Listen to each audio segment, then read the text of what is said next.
இயேசு கிறிஸ்து பற்றி நான் பேசும்போது நான் உண்மையே மிரண்டு போகிறேங்க.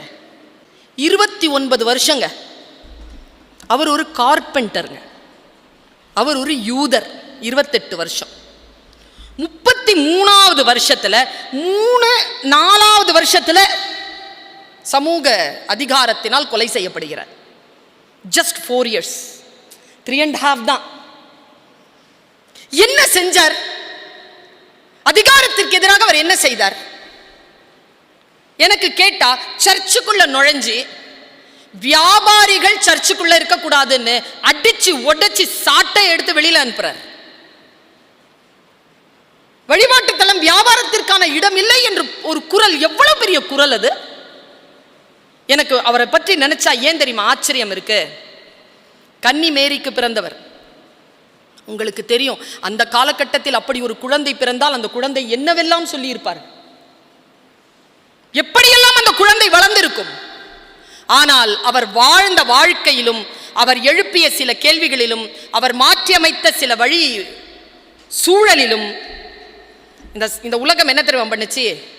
இந்த உலகம் தன்னுடைய கேலண்டர் இருக்குல்ல, பிள்ளைகளா, சின்ன பிள்ளைங்க 2 பேர் இருக்கிறீங்க, உங்களுக்கு சொல்றேன். கேலண்டர் இருக்குல்ல வீட்டில், இன்னைக்கு என்ன தேதி? மிக முக்கியமான நாள் இன்னைக்கு. பாரதியார் இயற்கை எய்திய நாள். எனக்கு ரொம்ப பரவச நிலைக்கு நான் போறேன்.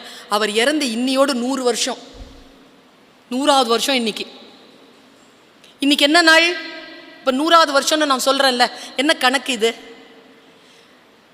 2021 செப்டம்பர் மாதம் 11ஆம் தேதி.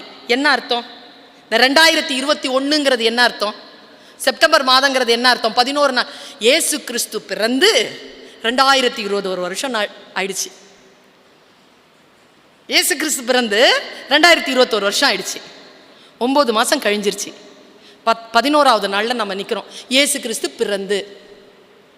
ஒரு மனிதனுடைய வாழ்க்கை எவ்வளவு பெரிய வெற்றி என்றால், இந்த உலகம் தன்னுடைய வரலாறை இந்த குழந்தை பிறப்பதற்கு முன், இந்த குழந்தை பிறப்பதற்கு பின் என்று மாற்றி அமைத்தது என்றால், அவ்வளவு பெரிய சமூக மாற்றத்தை தோற்றுவித்தவராக இயேசு கிறிஸ்து திகழ்ந்து கொண்டிருக்கிறார். இது ரொம்ப முக்கியமான செய்தி, குழந்தைகள் தெரிந்து கொள்ள வேண்டிய செய்தி.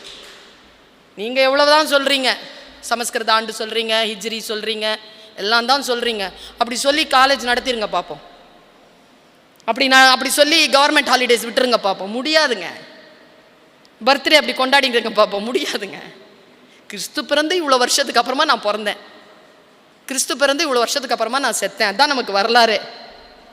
இந்த வரலாறு இருக்கு இல்லையா, இதுதான் இயேசு கிறிஸ்து. இயேசு கிறிஸ்துவை பற்றி நான் யோசித்து பார்க்கிறேன். எல்லாருமே இருக்கிறாங்க. ஒரு சின்ன ஒரு சாதாரண ஒரு பெண், அந்த பெண் ஏதோ ஒரு ₹1 கொடுக்குறா, மற்றவங்க எல்லாம் நிறைய காசு கொடுக்குறாங்க. அந்த ₹1 கொடுத்தவங்க வீட்டுக்கு அவர் போறார், குடிசை வீட்டுக்கு போய் அவர் சாப்பிட்றார். அப்போ அந்த ஐஸ்வர்யவான் கேட்குறான் ஒரு கேள்வி, நான் இவ்வளோ கொடுத்தேன், என் வீட்டுக்கு வரலையே, ₹1 தானே கொடுத்தா, வீட்டுக்கு வந்தீங்கல்ல. அந்த சீர்திருத்தவாதி சொன்னார், நீ உன்னிலிருந்து ₹100 எடுத்து கொடுத்தாய், அவள் தன்னிடம் இருந்த எல்லா ரூபாயும் சேர்த்து ₹1 கொடுத்தாள். தானம்ங்கிறது என்னங்க? அள்ளி கொடுக்கறது இல்லைங்க, வலிக்க வலிக்க கிள்ளி கொடுக்கறதுங்க. வலிக்கணுங்க, கொடுக்கும்போது வலிக்கணும். இது இயேசு கிறிஸ்து. எனக்கு ரொம்ப பிடிக்கும் இயேசு கிறிஸ்துவ. ஏன் தெரியுமா? ஒரு பெண்ணை நின்று கல்லடிச்சு கொல்றதுக்காக ஒரு பெண்ணை சேர்க்குறாங்க, கொண்டு வந்து நிறுத்திட்டாங்க, சுற்றி நிற்கிறாங்க. கல்லடிப்பட்டு அவ சாகணும், ஒழுக்கம் இல்லாத ஏதோ ஒரு காரியத்தை செஞ்சா. மண்ணில் எழுதுறாங்க மனுஷன், எல்லாரும் அவரை தான் பார்த்துட்டு இருக்காங்க. கீழே உட்காந்து மண்ணில் எழுதுகிறார், ஹீப்ரூவில் எழுதுகிறார். என்ன எழுதினார் தெரியுமா? உங்களில் எவன் பாவம் செய்யவில்லையோ அவன் முதல் கல்லை எறியட்டும். ஒருத்தனால அடிக்க முடியலையே கல்லெடுத்து. அழகிகள் கைதுன்னு தானே சொல்றாங்க, அழகன்கள் எங்கே போனார்கள்? அவர்களை பற்றி எந்த குறிப்பும் இல்லையே. அப்படித்தானே போடுறாங்க. பெண்கள் குறித்து தானே எல்லா வசைகளும். முதலில் பெண்ணுக்கான விஷயங்கள் நடைபெறுகின்ற பொழுது அதற்கான ஒரு சமூக குரலாக, தன்னை முன்னிறுத்தி கொண்ட குரலாக இருந்தது இயேசு கிறிஸ்துவின் குரல். நான் இப்படிதான் இயேசு கிறிஸ்துவை பார்க்கிறேன்.